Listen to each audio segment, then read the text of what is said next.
மக்களே, எல்லாரும் ஓட்டு போட்டுட்டோம்.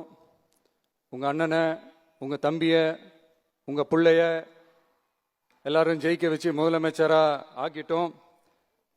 அதனால நம்ம கடமையெல்லாம் முடிஞ்சிருச்சுன்னு சொல்லி யாரும் ஒதுங்கி போயிடாதீங்க. இனிமேதான் நீங்க நம்மளோடவே கூடவே இருக்கணும். உறுதியா நம்ம அரசோடவே கூட இருக்கணும். அப்பதான் உங்களுக்காக இருக்கிற எல்லா நல்ல திட்டங்களையும் என்னால் செயல்படுத்த முடியும். 8 கோடி பேரோட அந்த பிரதிநிதி தான் முதலமைச்சர் பதவின்னு சொல்லுவாங்க. அதனால தான் சொல்றேன், மக்கள் தான் ஆட்சியாளர்கள். இங்க நானு எல்லாருமே, அங்க இருக்கிறவங்க எல்லாருமே மக்களோட சர்வன்ட்ஸ். அப்படிதான் நான் அதை பார்க்கிறேன். ஸோ வாங்க எல்லாருமா சேர்ந்து நம்ம கடமையை சேர்ந்து செய்வோம்.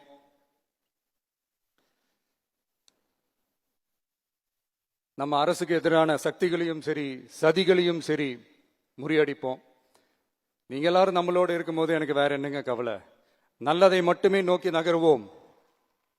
அப்படி நல்லதை மட்டுமே நோக்கி நகரும் உங்க அரசு உங்களுடைய எதிர்பார்ப்புகளையும் உங்களுடைய கருத்துக்களையும் மனசுல வச்சுக்கிட்டு தான் நல்ல சிறிய புதிய அறிவிப்புகளை அறிவிக்க இருக்கிறோம். அதுல ஒரு சிலதை மட்டும் இங்க நான் படிக்கிறேன்.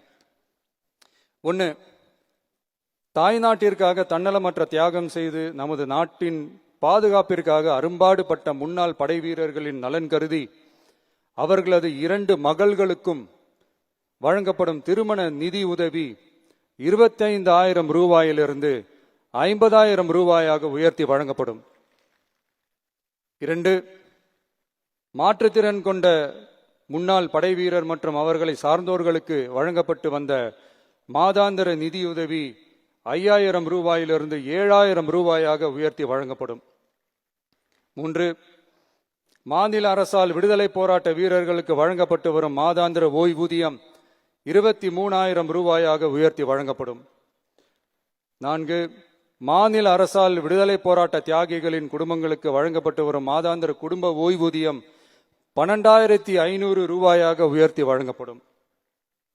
5, வீரபாண்டிய கட்டபொம்மன், முத்துராமலிங்க, விஜய ரகுநாத சேதுபதி, மருது சகோதரர்கள் மற்றும் வாவு சிதம்பரனார் ஆகியோரின் வழித்தோன்றல்களுக்கு வழங்கப்பட்டு வரும் மாதாந்திர சிறப்பு ஓய்வூதியம் 11,500 ரூபாயாக உயர்த்தி வழங்கப்படும். இவற்றிற்கான அரசாணைகள் அரசால் வெளியிடப்பட்டுள்ளது.